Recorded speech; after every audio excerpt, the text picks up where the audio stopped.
NEET का एक powerful सवाल, अगर प्रोटीन इतना इंपॉर्टेंट है तो तुम कैसे जानोगे कि वो बॉडी में प्रेजेंट है और क्या काम कर रहा है। आज इसका पूरा लॉजिक क्लियर होगा।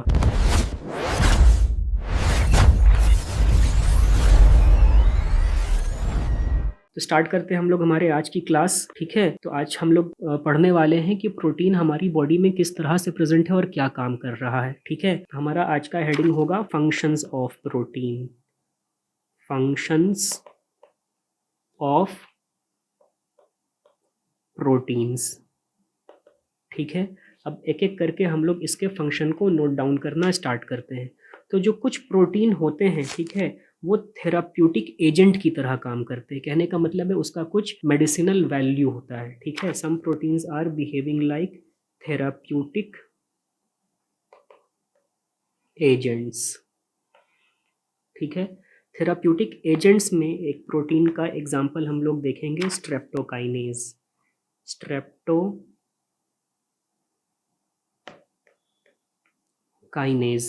ठीक है, स्ट्रेप्टोकाइनेज जो प्रोटीन है एक बैक्टीरिया से मिलता है जिससे हम लोग कहते हैं Streptococcus. It is produced by streptococcus. Streptococcus,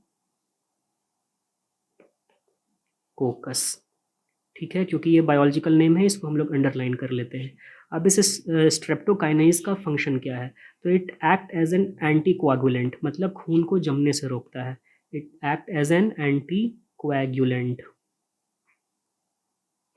अगर हमारे बॉडी में कहीं पे ब्लड जम गया है, क्लॉट जम गया है, तो उस क्लॉट को फाड़ने में हेल्प करता है। ठीक है, it function as anticoagulant. Anticoagulant कहने का मतलब it is acting as clot buster in blood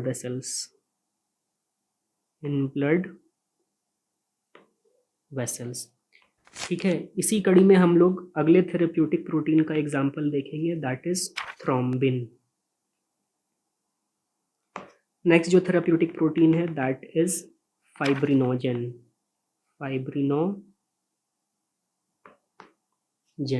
ठीक है, ये सब क्या करते हैं? ये सब ब्लड क्लॉटिंग में हेल्प करते हैं। याद रखिए, स्ट्रेप्टोकाइनेज क्या है? ब्लड क्लॉट को फाड़ने का काम कर रहा है। ठीक है, और थ्रोम्बिन और फाइब्रिनोजन क्या कर रहे हैं? ब्लड को क्लॉट कराने का काम कर रहे हैं। ठीक है, दोनों का फंक्शन एक दूसरे से अपोजिट है। It helps in blood clotting. ठीक है, थेराप्यूटिक एजेंट्स के बाद है ना, जो प्रोटीन का अगला फंक्शन है वो ये है कि कुछ प्रोटीन को हम लोग कॉस्मेटिक्स की तरह भी यूज़ कर सकते हैं। Cosmetics, as for example casein. Casein को हम लोग ब्यूटी प्रोडक्ट्स में यूज़ करते हैं, in beauty creams and shampoos. ठीक है, कुछ प्रोटीन को हम लोग स्वीटनर्स की तरह भी यूज़ करते हैं। ठीक है, स्वीटनर्स कहने का मतलब है कि चीनी ना यूज़ करके हम लोग चीनी के एज अ सब्स्टिट्यूट इनको यूज़ कर सकते हैं। ठीक है, उसमें एक एग्जांपल है यहाँ पे थाउमैटिन।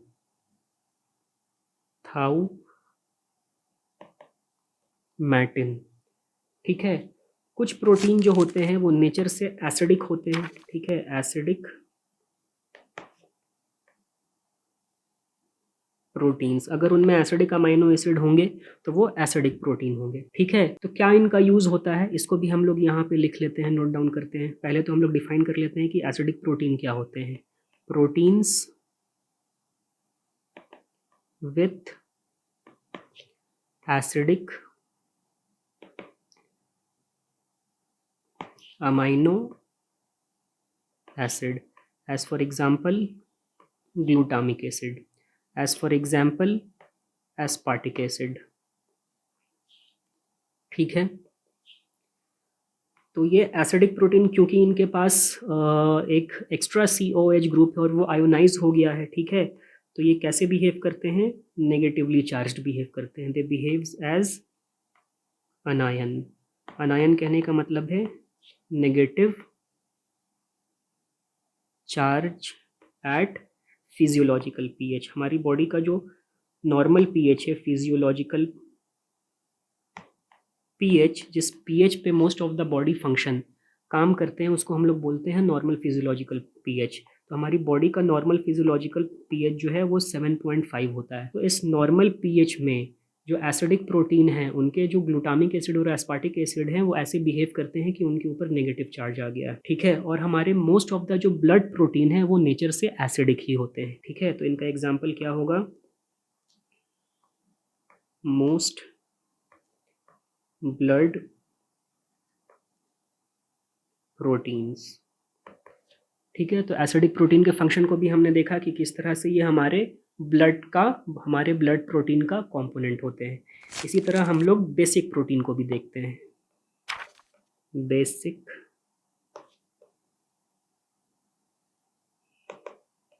प्रोटीन, ठीक है। तो जिस तरह से एसिडिक प्रोटीन में एसिडिक अमाइनो एसिड था, तो बेसिक प्रोटीन में क्या होगा, बेसिक अमाइनो एसिड होंगे। कैसे डिफाइन कर सकते हैं इसको हम लोग, proteins with basic amino acids. Basic amino acids क्या क्या होंगे यहाँ पे, आर्जिनिन, लाइजीन एंड हिस्टिडीन। जो 3 कन्वेंशन हमने सीखा था उसके अकॉर्डिंग मैं यहाँ पे लिख रहा हूँ, ठीक है। अब ये कैसे बिहेव करते हैं, ये ऐसे बिहेव करते हैं कि उनके ऊपर पॉजिटिव चार्ज है, मतलब ये कटायन की तरह बिहेव करते हैं एट नॉर्मल पीएच, ठीक है। दे बिहेव्स एज कटायन। कटायन कहने का मतलब है ऐसा लगेगा कि इनके ऊपर पॉजिटिव चार्ज है, ठीक है, positive at physiological pH, physiological pH of 7.5, ठीक है। अब इसके एग्जाम्पल की अगर हम लोग बात करें, ठीक है, तो एक प्रोटीन होता है हिस्टोन प्रोटीन। ऑलरेडी हमने हिस्टोन प्रोटीन को देखा था। तो बेसिक प्रोटीन का एग्जाम्पल है हिस्टोन, ठीक है। हिस्टोन जो होता है वो आर्जिनिन और लाइजिन से भरा रहता है, ठीक है। So this histone protein is rich in arginine and lysine, ठीक है। तो यहाँ तक हमने थेराप्यूटिक एजेंट्स वाले प्रोटीन को देखा, ठीक है। अब हम देखते हैं कि कुछ प्रोटीन जो हैं वो एंजाइम्स की तरह बिहेव करते हैं। Some protein behaves as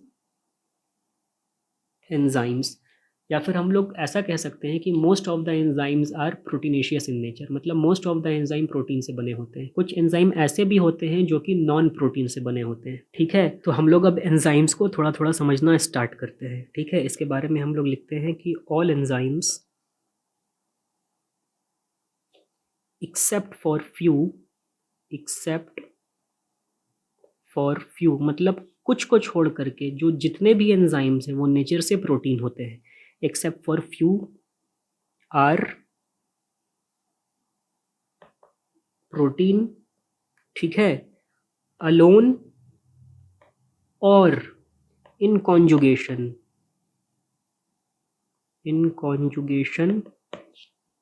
with non protein. मतलब कुछ प्रोटीन को छोड़ करके जितने भी प्रोटीन हैं वो अकेले या किसी दूसरे नॉन प्रोटीन पार्ट के साथ मिल करके एंजाइम्स बना देते हैं, ठीक है, in conjugation with non protein materials, ठीक है। और इनके ये नॉन प्रोटीन मटेरियल्स जो हैं इन्हें हम लोग कहते हैं कोफैक्टर्स,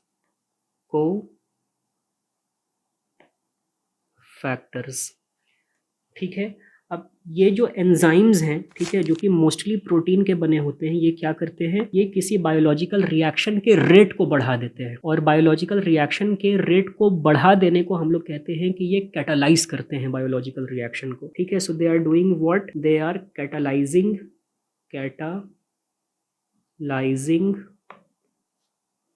बायोलॉजिकल रिएक्शन, ठीक है। As for example trypsin,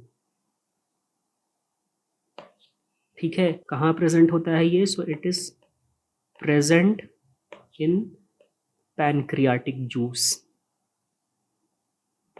pancreatic juice. ठीक है, अब यहाँ पे एक पॉइंट हम लोग नोट करके लिखेंगे। ठीक है, नोट में हम लोग क्या लिखेंगे, ribo nucleus P, ribo nucleus P, ये जो है एक तरह का आरएनए एंजाइम है, मतलब ये एंजाइम जो है वो प्रोटीन से नहीं बना हुआ है, this is a type of RNA enzyme. ठीक है, this is what, non protein enzyme. इस बात को भी हम लोग लिख लेते हैं, क्यों, क्योंकि ये आरएनए से बना हुआ है, this is non protein enzyme. ठीक है, एक नॉन प्रोटीन एंजाइम और भी है, बहुत सारे नॉन प्रोटीन एंजाइम हैं जिनमें से हम कुछ एक दो का एग्जांपल लिख लेते हैं। उसका नाम है hammerhead ribozyme, hammer head ribozyme. ठीक है, अगेन ये क्या है, ये नॉन प्रोटीन एंजाइम है, this is non protein enzyme. ठीक है, अब कुछ प्रोटीन जो हैं वो हॉर्मोन्स की तरह भी बिहेव करते हैं, मतलब वो हॉर्मोन्स को बनाते हैं।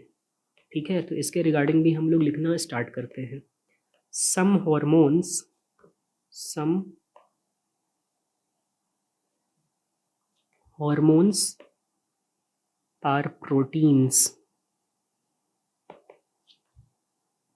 as for example insulin, insulin. ठीक है, थोड़ा सा इंसुलिन के बारे में हम लोग यहाँ पे बात करते हैं कि ये जो है पैनक्रियास के बीटा सेल से निकलता है।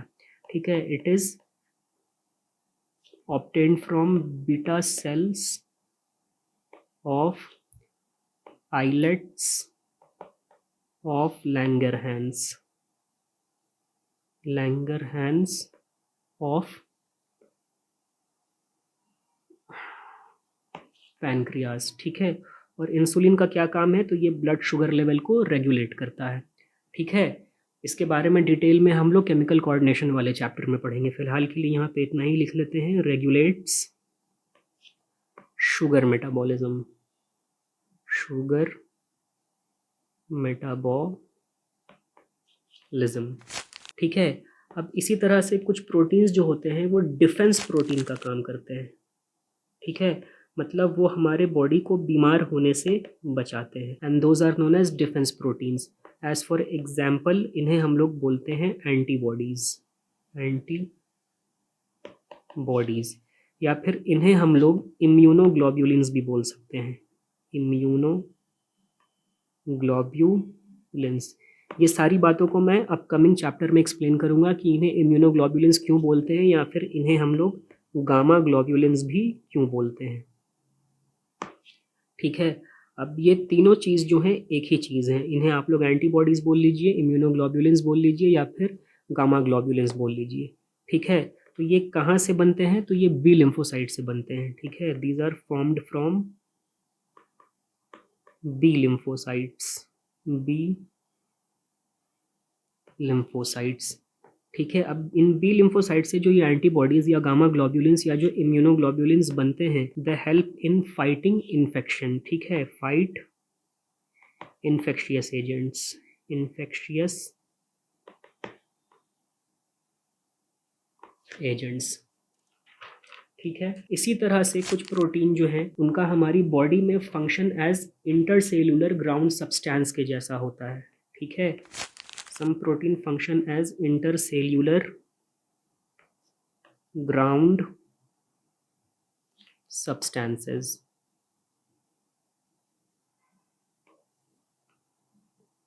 ठीक है, अब इंटरसेल्यूलर ग्राउंड सब्सटेंसेस के एक पॉपुलर एग्जांपल की हम लोग बात करें तो वो है कोलेजन।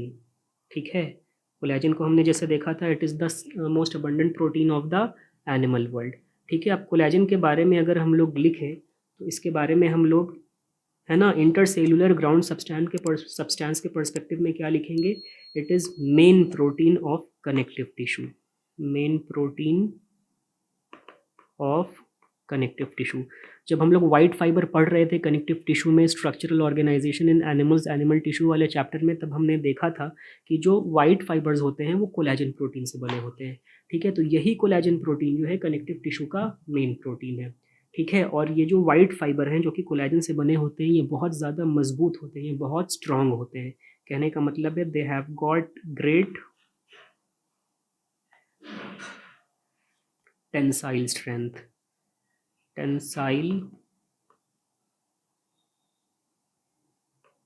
स्ट्रेंथ। ठीक है, थोड़ा सा और इसके बारे में हम लोग लिखेंगे कि दीज आर ऑल्सो, है ना, collagen protein is also the main component of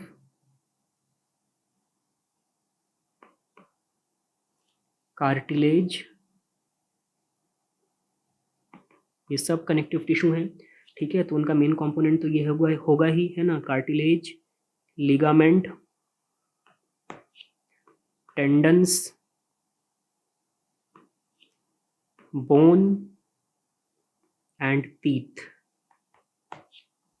ठीक है, एक पॉइंट और हम लोग यहाँ पे लिख लेते हैं कि इट इज द मोस्ट, जो कि मैंने आपको पहले ही बता दिया था, most abundant protein in animal world, animal world.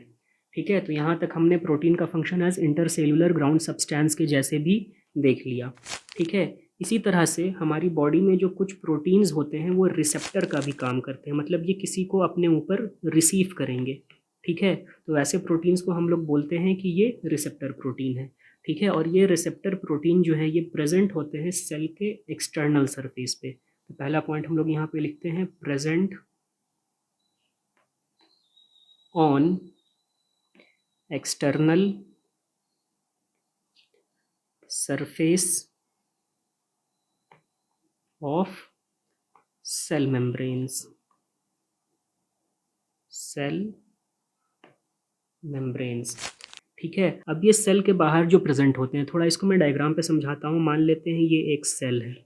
ठीक है, अब ये सेल के सरफेस पे, मतलब इसके एक्स्ट्रा सेलुलर मेम्ब्रेन पे, है ना, इसके एक्स्ट्रा सेलुलर सरफेस पे क्या है, एक प्रोटीन है जो कि रिसेप्टर का काम कर रहा है। ठीक है, तो इस रिसेप्टर से क्या होगा, कोई हार्मोन आकर के बाइंड कर जाएगा, और इस हार्मोन का अपने रिसेप्टर से बाइंड होने के बाद सेल के अंदर कुछ केमिकल रिएक्शन स्टार्ट होने लगेंगे।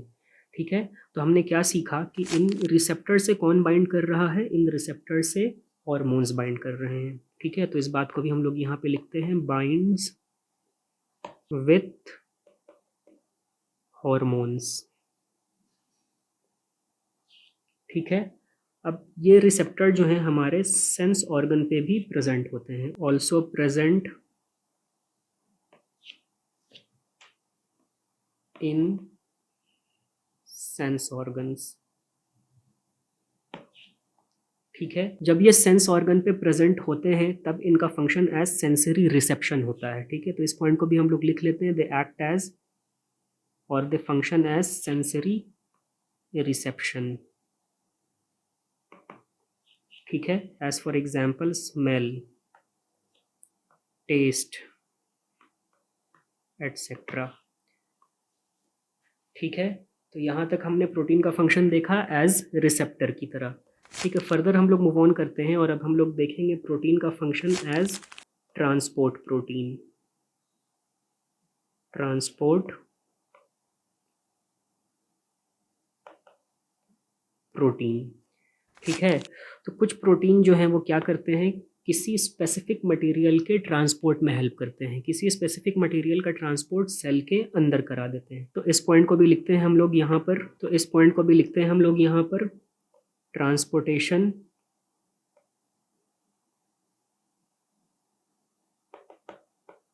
Of specific material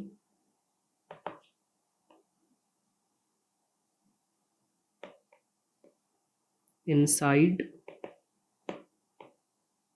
the cell। ठीक है, एज फॉर एग्जाम्पल GLUT4।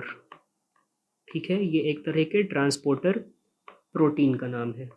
ठीक है, और इसका फुल फॉर्म है ग्लूकोज ट्रांसपोर्ट, और इसका फंक्शन है ग्लूकोज ट्रांसपोर्ट इनटू सेल। इसका फंक्शन क्या है? ग्लूकोज ट्रांसपोर्टेशन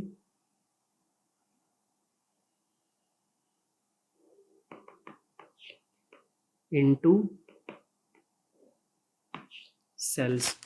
ठीक है, एक और मोस्ट फेमस ट्रांसपोर्ट प्रोटीन की हम लोग बात करेंगे जिसका नाम है हीमोग्लोबिन। हीमोग्लोबिन, ठीक है, तो इसके बारे में हम लोग सभी जानते ही हैं कि it is present in RBC, present in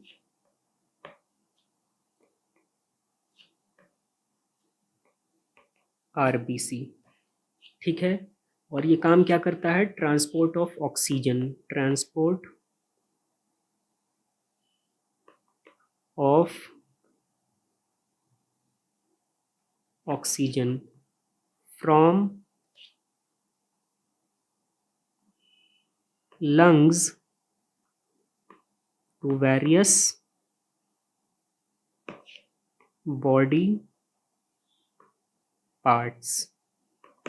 ठीक है, तो यहाँ तक हमने प्रोटीन के फंक्शंस को बिल्कुल अच्छे तरीके से कंप्लीट कर लिया है। मूव ऑन करते हैं हम लोग हमारे नेक्स्ट टॉपिक की तरफ जिसका नाम है test for proteins. Test for proteins. ठीक है, आखिर हम लोग प्रोटीन के प्रेजेंस को कैसे टेस्ट कर सकते हैं? ठीक है, तो इसको टेस्ट करने का बेटा हमारे पास 3 मेथड है। कितना मेथड है हमारे पास? तो हम कहेंगे प्रोटीन को टेस्ट करने का हमारे पास 3 मेथड है। ठीक है, और इन 3 मेथड्स को रिप्रेजेंट करेंगे हम लोग इन 3 एरोस पर। ठीक है, ये 3 मेथड्स क्या है? एक मेथड है ज़ैंथोप्रोटिक टेस्ट, एक मेथड को हम लोग बोलते हैं ज़ैंथोप्रोटिक टेस्ट, ज़ैंथोप्रोटिक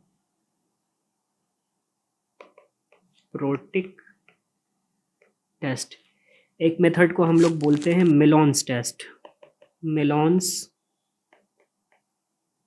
टेस्ट। ठीक है, एक टेस्ट को हम लोग बोलते हैं बिवरेट test.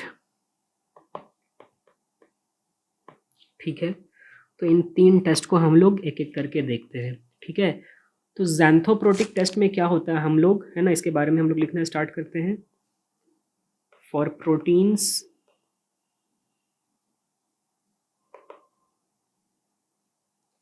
Having aromatic amino acid inside chain, inside chain. ठीक, मेलॉन्स टेस्ट जो है वो हम लोग करते हैं प्रोटीन रिच सीड के लिए, प्रोटीन रिच सीड्स के लिए। ठीक है, और लास्ट वाले टेस्ट में प्रोटीन का प्रेजेंस वायलेट या फिर पिंक कलर के अपीयरेंस से पता चलता है। ठीक है, तो यहाँ तक हमने टेस्ट फॉर प्रोटीन्स को भी देख लिया है। कॉन्सेप्ट समझना इजी है, लेकिन एग्ज़ाम में सही ऑप्शन चूज करना वही असली स्किल है, और यही स्किल टेस्ट होने वाला है नेक्स्ट वीडियो में। मैं लेकर आ रहा हूँ 10 high yield questions on amino acids and proteins, जिनमें से कुछ क्वेश्चंस आपको डायरेक्टली एग्जाम में मिल सकते हैं। अगर आपने ये मिस किया तो शायद आप एक इजी क्वेश्चन भी लूज कर सकते हो, और नीट में एक क्वेश्चन रैंक चेंज कर देता है। So be ready, next video is not just important, it's